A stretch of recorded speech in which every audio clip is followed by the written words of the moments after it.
Welcome to the first part of our two-episode series, Why You're Poor 15 Habits Rich People Avoid. In today's episode, we'll dive into the habits that could be holding you back from building wealth. These aren't just quick tips, but long term mindset shifts that the wealthy embrace and that can truly change your financial future.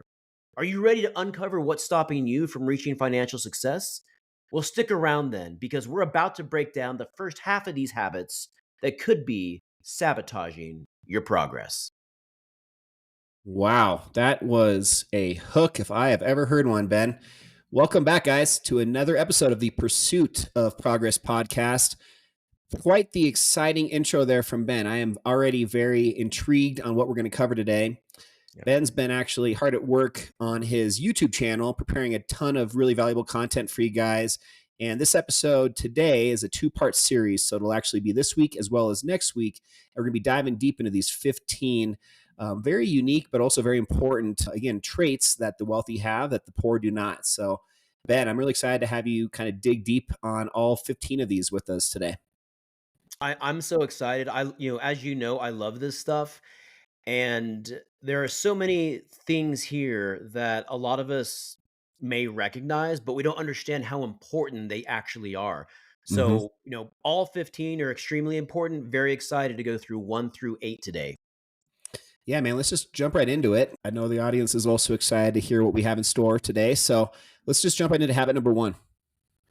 All right, well, here is habit number one. This is a big one. The rich focus on long term goals versus the poor who focus on short term gratification. The wealthy plan for the future and they do everything today based off of what it's going to do for them years down the road. For example, when it comes to money, I was having a conversation with my brother, and he was sharing a story about a friend of his who came into a little money, nothing outrageous, but it was like ten or $20,000. And we were just talking about how someone who has a poor mindset is going to look at that $20,000 and think to themselves, what can I do right now today with that 20,000? What can I go spend that on? Whereas someone who has a rich mindset is going to look at that and say, you know what, this $20,000 right here, this is really $3 million 30 years from now. And that's the difference. The wealthy are looking at things years and decades down the road versus the poor who are looking at things in terms of what can this do for me today. Yeah, the first thing I think of is the phrase, burning a hole in your pocket, like just get some money. It's burning a hole in your pocket. How quickly can you spend it and, get it out of your pocket? And I've been guilty of that too. And I think, pretty much everybody that's probably listening today has also. And it's part of life, but having that discipline and that just ability to say no is something that definitely I think grows over time and maybe something that you just kind of mature, as you get older and maybe make a few mistakes along the way and realize, maybe some dumb purchases you made in the past and don't do that again. But definitely, I think a very simple but very difficult for a lot of people point here. Yeah, and the reason it's difficult is because our economy is based off of debt. You think of the federal government, we have record debt. 70% of the United States economy, though, is based off of consumer spending. Well, when you think back to the 1960s, credit cards didn't really exist. They were just starting to come out. And that is what has been a major spur in our economy as far as what has really pushed growth over the last 3 or 4 decades is the access to credit. So installment loans, which are auto loans, credit cards, in-store charge cards. 40, 50 years ago, the consumer didn't have this. So we're literally pushing this stuff onto the consumer so they can then go spend and then grow the economy. But it's at the expense of the consumer. 79% of Americans live paycheck to paycheck or have less than $2,000 saved in an emergency fund. And until you start looking at things differently, planning and getting intentional with your budget and your money, that's not going to change.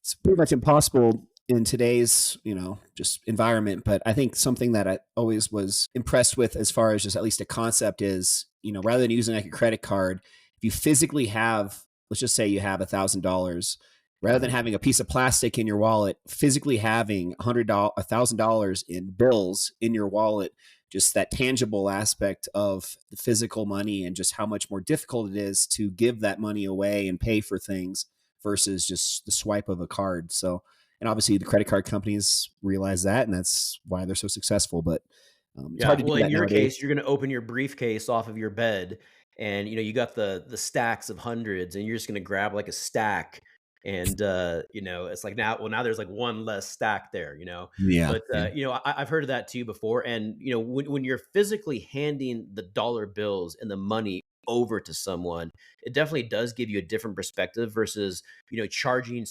type in your credit card number. And a lot of these places now, like Amazon, some of these other places, you don't even have to do that because your credit Mhm. card's saved. All you have to do is click buy. And that's a lot easier than, reaching into your wallet or your cash savings and actually handing over the cash money. Yeah. Well, let's jump into the number two. What's the second one on the list today? All right. Number two is another big one. And this is something that is very personal to me for two different reasons. Habit number two: the rich invest in self education versus the poor who rely on formal education only. Love it. And the Oh, reason this is so personal for me is because, when I graduated from college, at the time where I was at with my mindset, I was so glad to be done with school. I never wanted to read another book. I never wanted to take another test. I never wanted to do anything education based ever again. And this was when I graduated from school. I was a college graduate. That was my mindset. And that's actually a very poor mindset because I went and paid all this money to go get a degree, but then my attitude was such that I didn't, I wasn't interested in learning.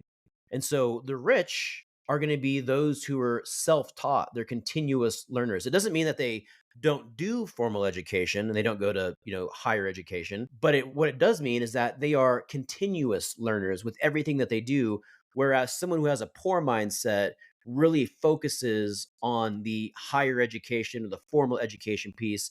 And guess what? Higher education, college, the formal education piece, the cost for that is record highs. Student mhm. loan debt is out of control. And so that is where we need to restart thinking a lot of this stuff. The rich are actually like having these conversations with their family. And I'm doing that too with my kids. I'm not pushing college on my kids. The message that I'm trying to get across to them is college doesn't make you a success or failure. And if you want to go to college and you think that's the right path for you, then let's have that conversation. Let's talk about it. But going to college and the act of getting a degree does not mean that you're successful, and it does not mean or not having that doesn't mean you're a failure. Kind of like previous generations have pushed onto us. And I think about, myself, a little personal story of, I graduated from CU, as did you, but with a marketing degree. And the way that the world is nowadays, how quickly things are changing. Technology is just making everything 10 times faster. Where, for example, me with marketing, what I learned in college, obviously it was 20 plus years ago at this point, but even people that are, 5 years out of college, the strategies, what's working, what's being done right now is totally different from even a couple years ago. Where if you're not embracing this self education piece and continuing to get yourself, educated and updated on whatever it is that you're passionate about, if you're not continuing the education, you're going to be left in the dust and you're going to be, doing things that just aren't even relevant or productive at this point. So it's really being able to stay with, the content, continuous learning to stay up with the times is something that I Yeah. always think about. And so, for some of our listeners out there, for you, speaking from your experience, what are some of the ways? Because I know that you go to seminars, you've traveled all over the United States going to, personal development, uh, real estate seminars, you read books, you listen to podcasts. What's the most impactful, or is it just kind of everything? Are you learning from all of those different platforms? Yeah, I think everybody's different. You just have to find what way you absorb knowledge and actually, absorb it in a way that you can apply it practically is what's most important. So if that's for some people reading, great. If for other people it's, live events, great. If for some people it's just watching videos on YouTube, there's a ton of different ways in today's world to get education. And I would also say that a lot of it can be found for free rather than paying $1,000 or $97 for the latest course. in reality, if you just go out and look for that same information on your own, especially with new things out today like ChatGPT and just other AI type tools, you could probably find 90% of what's being taught in those paid courses for free. And then Yeah. the only other thing I would just add to that that I've noticed a lot with the live events and just people that always are going to the next event, really focused on this, learning is don't become a what I use the term a wantapreneur. So instead of an entrepreneur, a wantapreneur is somebody that just always is attending the events, always listening to the latest podcasts, watching the latest YouTube videos, yet they're never taking action. Yeah. I would say if you're somebody that's Yeah. passionate about, going out and trying to do something on your own as an entrepreneur, yeah, you're going to want to have some self-education and be prepared to make sure you're making the proper, decisions, but don't just be on the sidelines for so long because the real education comes from failure. And the only way you're going to be able to Yeah. do that is by actually taking action and just realizing that failure is good because that just means you're one step closer to success and you're just learning um, along the way. You have to go fail, and that's why most people never get to be successful is because they're not willing to go fail. One of my favorite entrepreneurs of all time is Sarah Blakely, the founder of Mhm. Spanx. And I don't know if you are familiar with her story, but she's now a billionaire, and she started Spanx. And when she was a kid growing up, her dad used to ask her, "What did you do? How did you fail today?"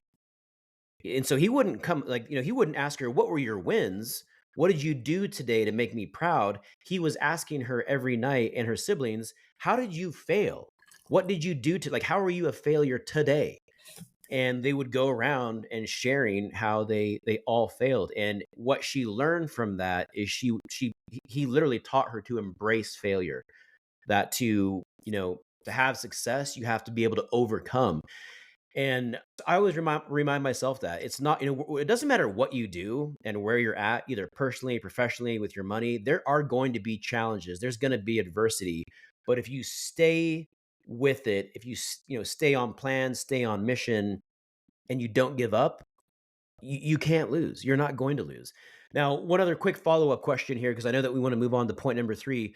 But what would your advice be? Because this is also something that's been really, you hear a lot of people say, well, I want to go back to school. I'm thinking about going back to school to get my master's. I need to go back to school. What would you say to that person? I would ask first what industry they're in. If they're in a couple very niche type industries like medical or maybe in engineering, then go for it. You need that to be competitive against other people that you're probably trying to get the job up against. And you need that knowledge probably just to do the job that you're trying to get to. But outside of that, I would just really take a second look at, weighing the cost versus the benefit of doing so. And I've just had a lot of friends and just people that I've known over the last, 10, 15 years after graduating from our main 4-year degrees, just really seeing a lot of people, I think, put themselves maybe in a deeper hole financially Mm, rather than just getting a job and hopefully getting the real life experience from that job. I don't know. The only other thing I would say is just there is, I think, so much more value into whatever job you have, truly giving it 100%. I don't care if you're flipping burgers at Burger King or, mowing the lawn. If you're doing your job perfectly and really taking pride in that, other opportunities are going to come your way and you're going to be able to find ways yeah. to accelerate yourself to that next level. I don't care what industry it's in. So rather than, every 2 minutes having squirrel syndrome where you're going over to one side, then you're going somewhere else, just being Hmm. able to stay consistent with whatever you're doing an excellent job at whatever it is. And then hopefully by doing so, you're going to have opportunities just naturally present themselves to you and hopefully be able to do that free without having to pay for additional schooling. Or you're doing Yeah. such a great job to get somebody else to pay for it for you. Yeah, I think that's such great advice, and I feel the same way. And I always, when people ask me these questions, I always say that my job, my role is to not give you the answers, is to make sure that you are asking the right questions for yourself. I Now, like there that. there may be a situation where going back to school and paying for it, if it is going to give you more opportunities and it's going to allow you to increase your income, and you know that the increase in pay is going to pay for the degree, but at the same time, though, a lot of times you're going to have to reduce your hours at work. You're going to have to take some time off to focus on the education. There's going to be significant cost involved, possibly tens or even hundreds of thousands of dollars. And are you just better off putting all of your time and energy and going all in, kind of like what you were just saying a minute ago, versus, and learning with people that are actually doing on YouTube and having different real life mentors. There's so many resources out there that we all have the ability to access, and we need to start thinking, how can we leverage these resources more and more. And I know that's one reason that we're doing this podcast. We want to be part of that. We want to be a resource to people. Yep, absolutely. Let's jump into the third one. All right, habit number 3: the rich create multiple income streams versus the poor who rely on a single source of income. Agree or disagree? 10% agree, with the one exception of you are a person that has a very, very, very high, income day job. If you're a doctor or something that is very high level of just stress and it really is taking all of your energy, there might be some scenarios where that's kind of your full bandwidth, but I would argue even in those situations, you still probably have, because you have so much active income, the ability to diversify that and put it into rental properties or other Hmm. income streams. I think really there's no excuse here. I'd say the challenge for people that don't have a very high active income, or even somebody like myself that's, kind of getting kind of some traction on a new career path where it's 100% commission, it's a sales type job where you don't have that consistent, reliable monthly income. In those types of scenarios, I would just be, a little bit more cautious before you do go all in and have some way of being held, to something where there's no way to get out of it on a monthly basis. If you have an income property that also requires additional out of pocket money every month, you don't have a very stable income to make sure you're going to be able to pay for that. Just, tread lightly, take small steps towards those other income streams. Yeah. Yeah, the goal and the mindset should be to, create multiple income streams. And I used to be someone that relied on a single income. And when you rely on a single income, you're only one life event, one reduction in hours, one layoff away from potentially a financial crisis. And in America in 2024, things are just difficult right now. Borrowing costs are much higher. Affordability is really being adversely impacted in a lot of our bigger cities. And when I was someone who was on a single source of income, getting to, a multiple income stream, it seemed very, very challenging. And sometimes, you want to do that, but you don't know where to start and you don't know how to get there. And formally speaking, if you put money in a high yield savings account, let's just say that you put, $20,000 in a high yield savings account that's paying, 6% interest, 5% interest, you now have another source of income. You will get paid interest on that with virtually, taking virtually no risk. The bank will issue a 1099 at the end of the year, and congratulations, you have an additional source of income. Now, what we're talking about here is, really building out multiple income streams, whether it's through real estate or business ownership, owning stock, getting a dividend payout. There's lots of different ways to do it. And some of those are ways that, we may not have realized, but they are out there. And you also want to, plan for when that adversity comes. It's not a question of if. It's not a question of, are you going to face financial challenges in the future. It's a question of, are you going to be prepared when they come, because they're going to happen to every single person. Even just having a kid, you know starting a family is fantastic, but there are a lot of financial sacrifices that you have to make for that. Mm-hmm. Yeah, you said that perfectly. I don't think I have anything else to add to that one. All Very right, well, well let's said. move on to number 4 then. Habit number 4: the rich delay gratification versus the poor who seek instant rewards. Yeah, so this one's fairly similar to the very first point you said, but what I would add to this one is just getting to a point where you almost get some level of excitement from the delayed gratification. Once you've maybe done this a time or two and seen the additional value you get from, instead of buying something today, putting it aside towards something that's more important now.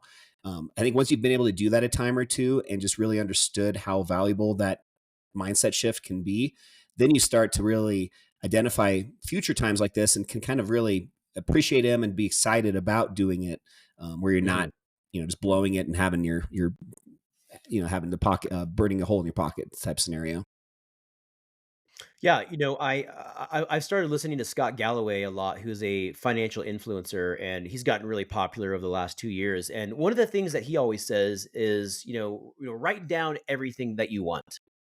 He talks about that, money, freedom, vacations, houses, any other goals that you have. And his message is you can have all that stuff. You just can't have all of it right now. And so if you want that financial freedom, if you want to be able to travel whenever you want, have the second home and do those things, you can, but right now you need to sacrifice and go be great at something. Go learn how to do something exceptionally well, learn how to, provide more value to the marketplace, learn how to work hard.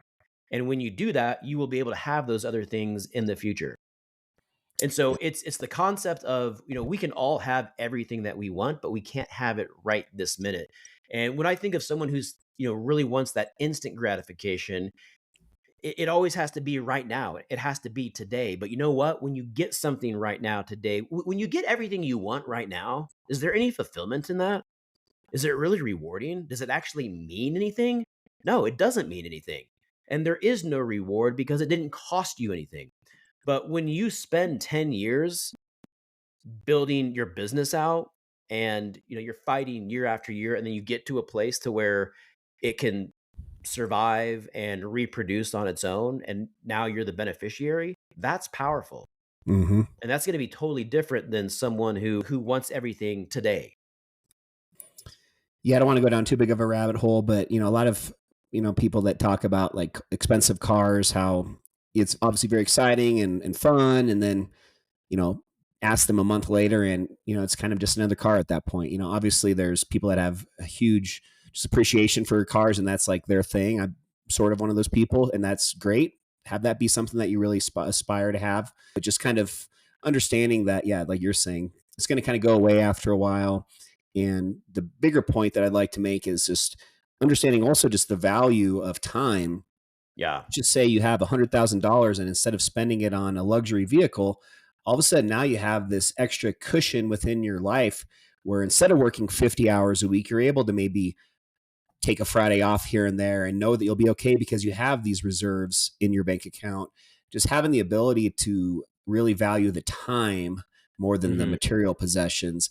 And I think the easiest way to get more time and be comfortable and content with spending that time doing whatever you want is by having this delayed gratification and just putting money away to afford that type of lifestyle. Yeah, that's the ultimate measure of wealth is the freedom. And do you have the ability to control your own time and do the things that you want to do and not be dependent on doing something you don't want to do or having a job that you don't want to show up to? And I was having this conversation with my brother earlier this week. With 79% of Americans living paycheck to paycheck, what that really means is that they are, living from a place where they have to show up because they're living paycheck to paycheck. And when you live like that, you can't live from a place of supply and creativity. What you're describing there is when you have time. You know what? I'm going to take the Friday off, and I just want to like write out and brainstorm about this new idea that I have. And I want to think about growing my YouTube channel or starting this side hustle. When you're living paycheck to paycheck, you simply can't do that. And then that also means that you can't be creative. You can't do these other things. And so it impacts all of these other areas of your life. So, that's something that really resonates with me and like what I'm learning as I go through this wealth building journey. But I always refer to it of the wealth wheel, and I haven't articulated this yet. This is something that I'm learning to like talk about, and so this is my vision for the wealth wheel. Like you have, there's 12 spokes on the wheel, and each one of those spokes It is spokes October. I guess it e- spooks this each month. one of those is a different skill. The ability to earn a high income is one spoke.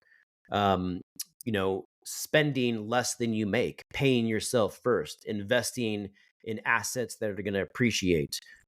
learning how to network, learning how to market. Is that making sense? And so there's Mhm. all of these skills. And when you can when you can really master six of those skills out of the 12, it really gets that wheel starts to turn pretty fast. If you can master 9, it starts to turn incredibly fast.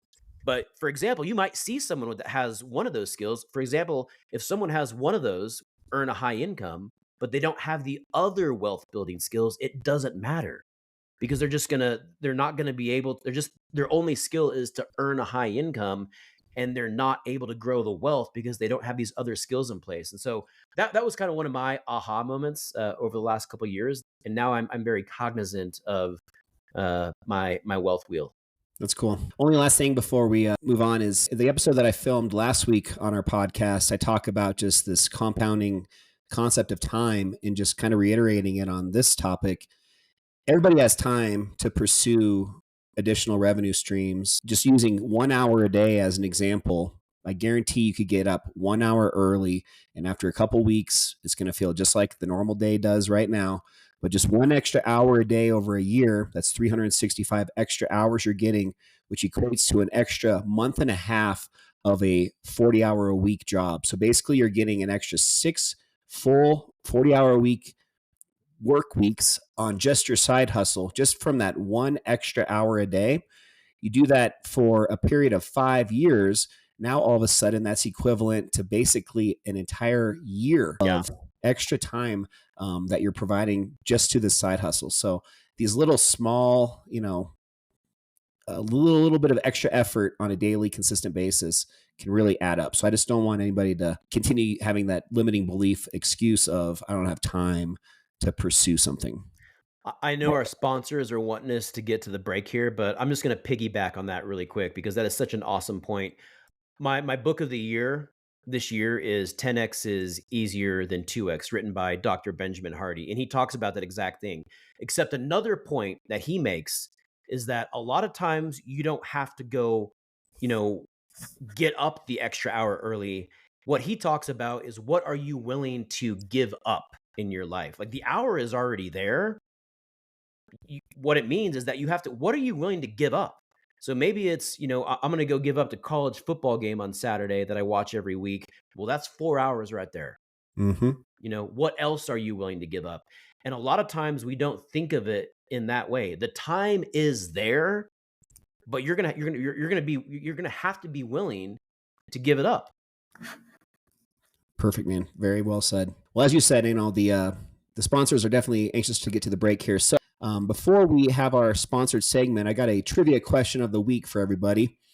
So this is a little bit real estate related. So for the audience that is in real estate, you guys hopefully can get some enjoyment out of this.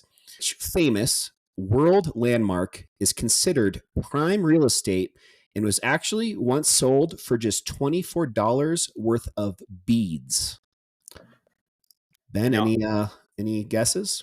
I do have a guess, and I think I might be right. And for the record, he did not tell me what the answer is. I am not looking it up online. I remember this though from when I was in third grade, and this is what I think it is. I think it is the sale of Manhattan Island.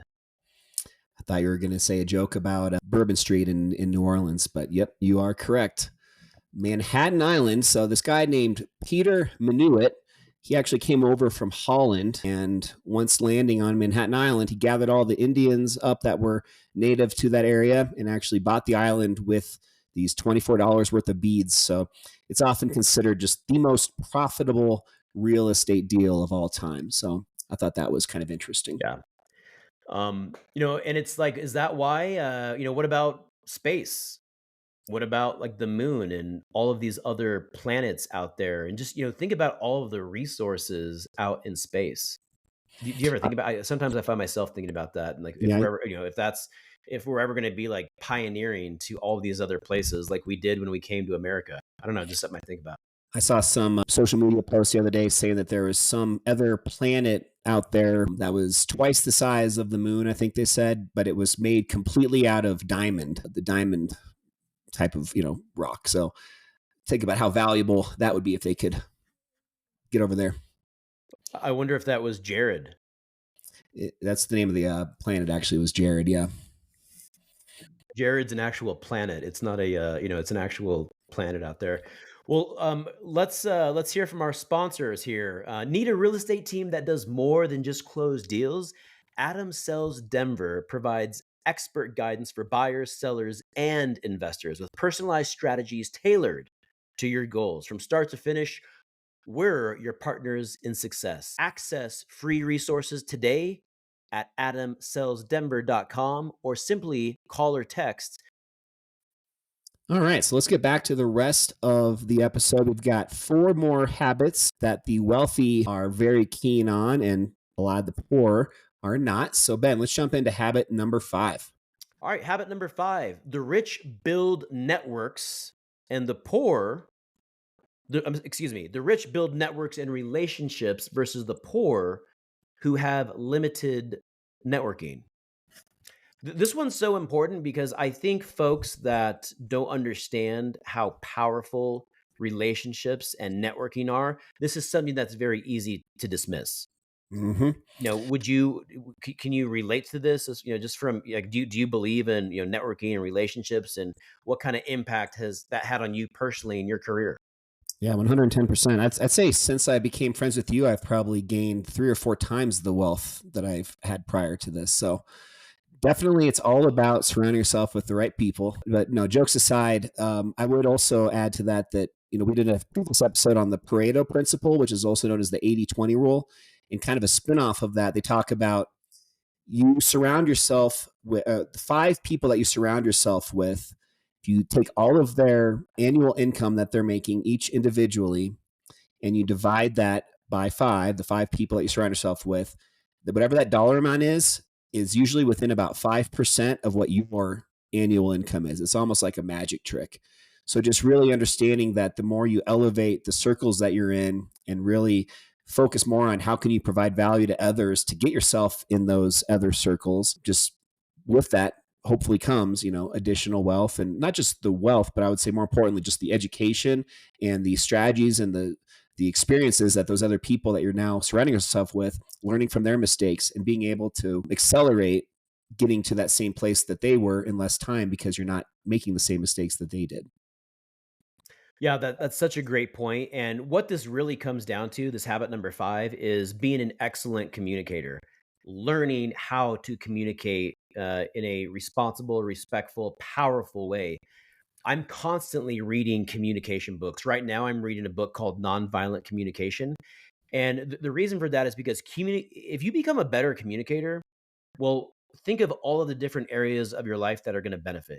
Your relationship with your family is going to benefit, with your friends, with your coworkers, with your kids, with your referral partners. Every area of your life, if you become a better communicator, is going to profit. When and I also put this label on myself because I used to believe, because I had a poor attitude in regards to this, that being an excellent communicator or being social was something you were either born with or you weren't. And for the longest time, I believed that I was not a great communicator. I just wasn't that social. I am very introverted. I call myself a social introvert now, but not realizing that this is a skill that you can develop. When I first started going to network events, I would pull up to the events and I would just turn off the car after I parked and kind of just close my Oh my eyes god. and like just dreading having to walk in the door and go socialize. I mean, I was so full of fear, and I'm out in the parking lot having a panic attack almost. And people just, the whole point is just to like have some conversation and like make some connections. And I made it way too big of a deal. And what I learned is that communication is fun. Learning how to become a better communicator is very fulfilling. It's a skill. And when you get better at a skill and you get more proficient, it's very fulfilling. Yep. Yep. I've been there as well. And I think a lot of our audience has too. So it's one of those things, man. You just gotta, I think, get the reps in, and you lose it if you don't continue to, put yourself out there and network and just, make that a priority. Especially, I think, after COVID and just how reclusive everybody became because of that. It's been a challenge to get back into that type of attitude with myself. I'm speaking of myself personally, but Mhm. something I'm working on too. Let's go ahead and jump into the next one. So All what's right, number habit number six? 6, the poor value health and well-being versus excuse me, the rich value health and well-being versus the poor who neglect self-care. Now, on top of that, I want to share a couple of statistics, and I want you to tell me or our audience if you believe there is any correlation between these two. One of them I already shared. So, 79% of Americans live paycheck to paycheck or have less than a $2,000 emergency fund saved. That's statistic number one. 74% of Americans, and this is according to the CDC, 74% of Americans are considered adult Americans are considered overweight. 79% live paycheck to paycheck. 74%, according to the CDC, are overweight. Yeah, man. If you want to be fat, have a fat paycheck. You got to switch your mindset here. It's crazy how many people I think kind of fall down one of those paths, and then it applies to other areas of their life. So they stop maybe working out and exercising, and then that also then translates to clocking out at 4:59 and just doing the bare minimum Yeah. versus getting into an active healthy lifestyle routine, going to the gym in the morning, feeling more healthy and energetic, and sticking around till 6 because you have that extra boost of just inspiration or just motivation. So I think there's definitely it plays hand in hand. It's not just one thing or the other. It really does either both benefit and help each other out, or could also really tank on both sides if you don't really follow these correctly. Yeah, and there's so many different components of valuing health and well-being, and I'll just share some of the things that I do and some of the examples that I lead my life by. And I used to be someone that exercised occasionally. I've always enjoyed exercise and being active, but now, I went from being someone who exercised occasionally to exercising daily. I'm in the gym with you every morning, weight training. And now I exercise twice a day. I weight train in the morning and I run in the evening. I like to know that I'm physically fit. I like to know that I'm in good health. I like to be, have toned muscles. I feel good about myself. When I don't go to the gym, even if it's been 2 or 3 days, I don't feel quite as sharp. I don't feel as strong. And that starts to kind of just mentally mess with my head. So it's not just the physical part, it's also the mental part. I'm also very intentional with my wellness though. I go and get my physical annually every year with my doctor. I get my blood panel done. So I'm looking at my blood every single year. I want to know exactly where I'm at. I make sure to go to the dentist. I even got Invisalign last year, and it wasn't because I was concerned with my smile. It was because I was concerned with my dental health. Not today, but 20 years down the road, because I knew if I didn't correct that, because I stopped wearing my retainers when I was a teenager. If I didn't correct that, I would potentially be setting myself up 10, 15, 20 years from now for some probably pretty serious dental concerns. And so I wanted to get that corrected now. And so it's learning to really value it, and it also goes in line with that long-term gratification. I'm not doing that for today. I'm doing that for 10, 15, 20 years from now. The when we stay in shape today, it's not necessarily for today. I want to live a healthy life and lifestyle when I'm 60, 70, 80 years old. I've told you I'm planning on living to 140. I saw something the other day from Rob Dyrdek where his goal is to live 1 million hours, which means that he would live to like 114. I thought that was kind of a cool just way to break it down. But no, I agree 100% on this entire specific point here. And all I'll close out this one with is just the adage or the phrase, health is wealth. That's Yeah. simply put as that. Let's go Yep. talk about number 7. What's number 7? Number 7, habit number 7, the rich practice frugality versus the poor who spend beyond their means. Agree or disagree?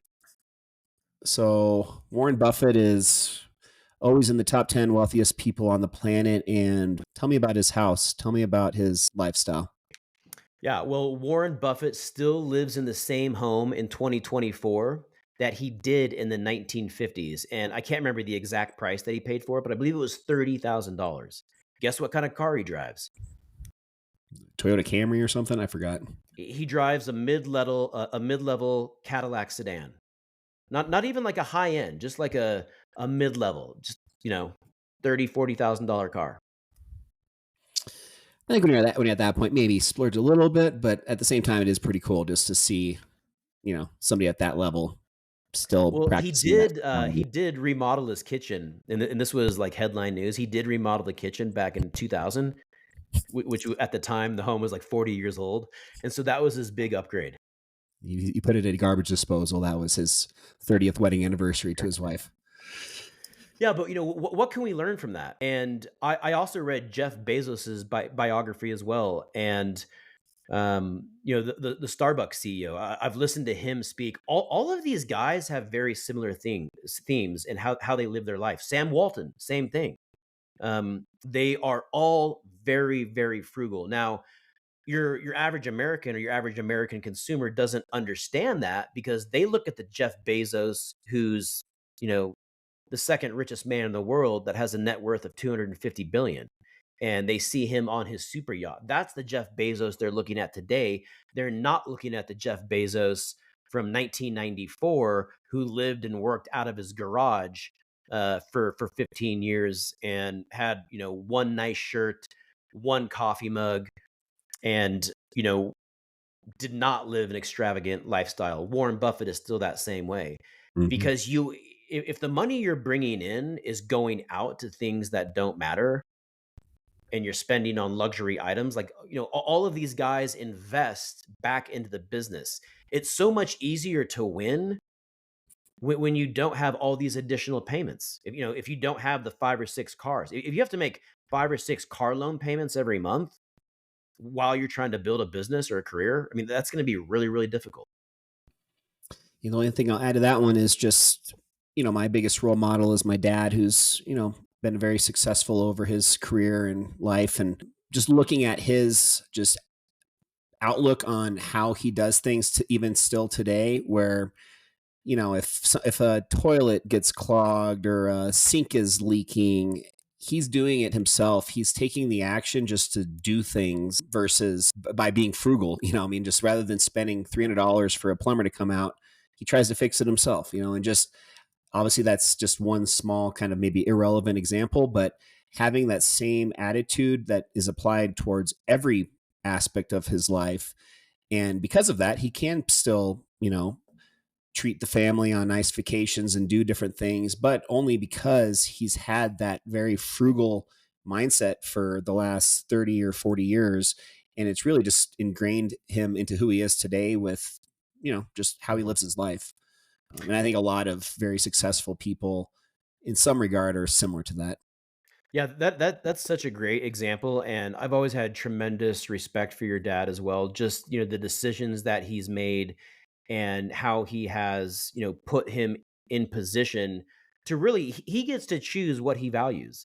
And so what you're saying is that, he still has that frugal mindset, but there's also things that he's willing to spend money on because he values those things, and because he has been disciplined and he has been frugal, he gets to choose what those things are. The things that he values he doesn't mind spending money on, but he's not gonna go spend a lot of money on things that he doesn't value.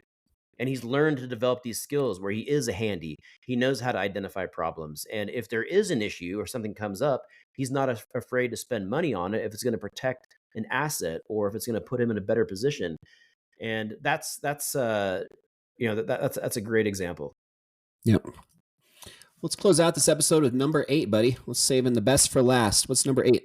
Saving the best for last. And keep in mind that this is only the first half. So this is the last of the first half. We got the second half, 9 through 15, coming up next week. Habit number 8: the rich take calculated risks versus the poor who avoid risks.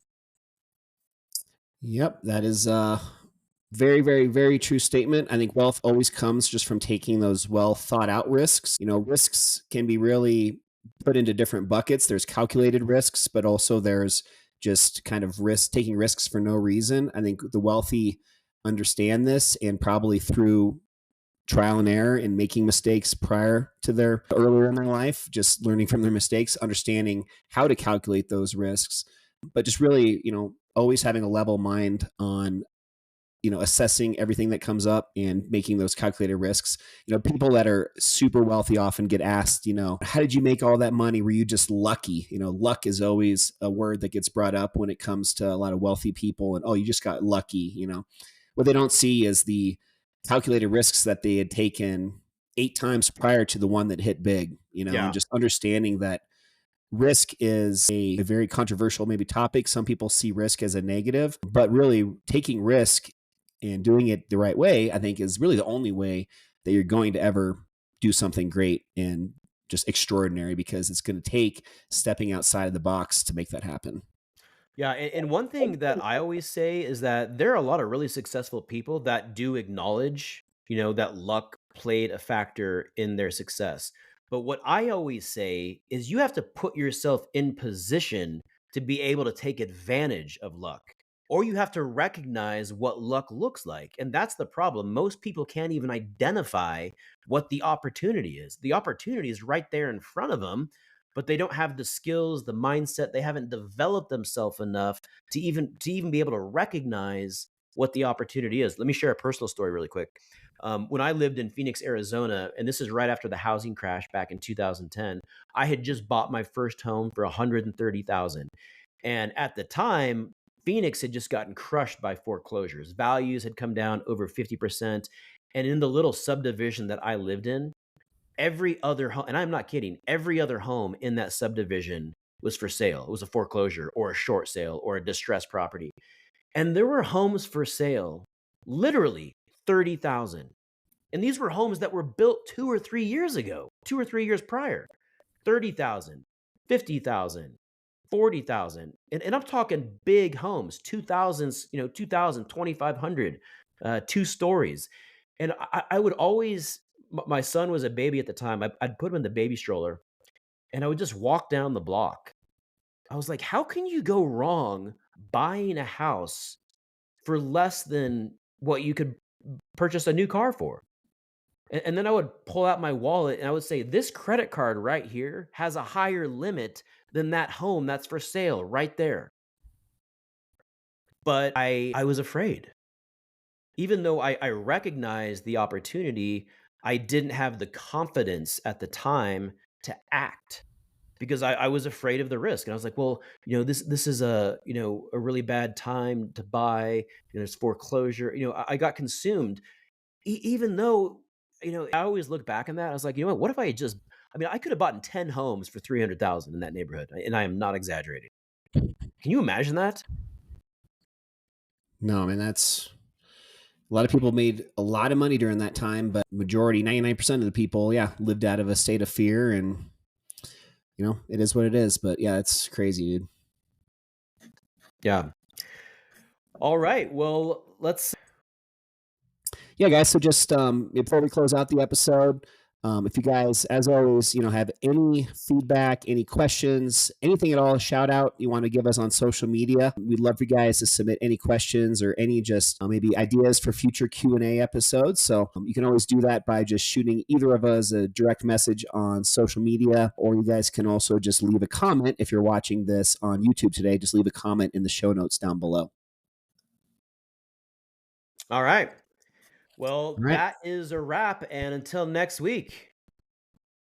Yep, you guys, that wraps it up. I'm just once more though before we close out, just really understanding that, on the next episode we're going to dive into the remaining, I guess the remaining 7 out of these 15 habits, and we're going to just help you guys keep this financial freedom mindset, and more importantly, just how you can start making changes right now. So, just make sure you guys tune in for part 2 next week, and until then, have a great rest of your day. We'll see you later. Love you guys. Benjamin Adams for Adam Lang. This is the Pursuit of Progress podcast. Until next time. Love you. Damn, that's a good one. I don't even want to change my shirt, dude. I'm just going to wear this again. I'm going to reverse my hat. There you go. You kept. I thought it flowed really well. Didn't you think it flowed well? Yeah, that was good. You froze a couple times. Was I freezing at all, or? Yeah, you were. You were still talking when it unfroze, which is good, but it wasn't long. But it was. There was probably like a couple times where it froze. That's why I'm just like paranoid about having guests on, especially people that we don't necessarily know that well. Like, I really want to get that figured out before that happens. Mm-hmm. So, all right, I'm going to, let's see here. Just to make this a little bit easier, I'm going to I'm gonna exit go grab a out and then water I'm really going to quick. open up the studio again. That way the two episodes are separate from one another. Did you hear that? I'm going to exit out of the studio completely for all of us and then just log back in. That way it separates the two podcasts from each other.